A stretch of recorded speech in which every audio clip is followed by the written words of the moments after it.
California of the past. I am California of the past. I am am California of the past.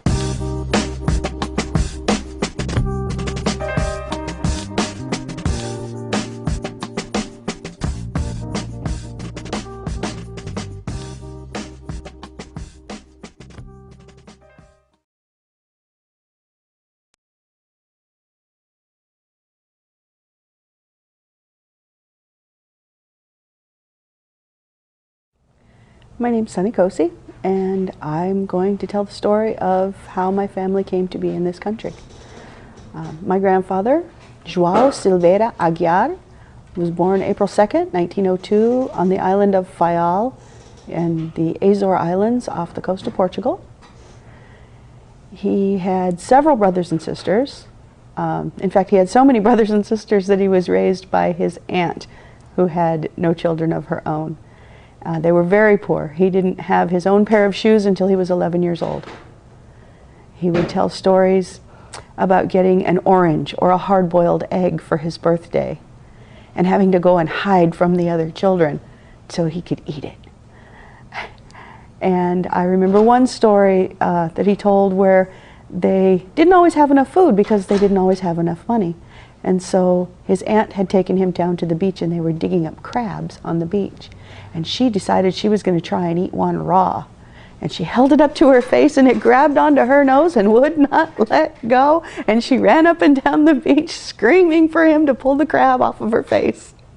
And that was one of his favorite stories from when he was a child. When he was 15 years old, his parents decided that they did not want him to have to be involved in World War I.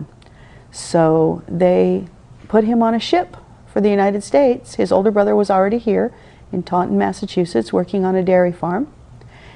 So they got him a passport and they put him on the boat and he sailed off, never to return. He never saw his family again. He had younger siblings that were born that he never met. And he arrived here. He went through Ellis Island, went to work on the dairy with his older brother, didn't speak a word of English. And the way he learned the English language was by, he fell in love with the game of baseball. There was a vacant lot across the road from the dairy. And he was so intrigued by what they were doing in that game that he decided he was going to learn the language so that he could figure out how that game worked. That, and they would be out in the field working and the foreman would send him back to the tool shed for a rake and he'd come back with a shovel. And so he'd have to walk the 2 miles back to the tool shed to go get a rake. Well, you don't have to do that too many times before you learn what a rake is. Then one day, a few years later, the owner of the dairy had to make a trip to California. And he asked my grandfather, would you like to go to California and see some of the rest of the country? And so they made their journey all the way across the country to Richmond, California, in the Bay Area. And there he stayed. He never did go back to Massachusetts to live. I always think it's interesting when people just decide, I'm going to live here instead of there.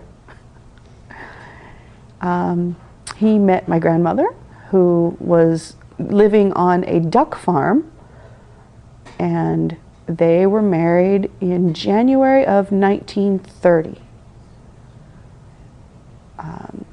They bought a house on 12th Street in San Pablo.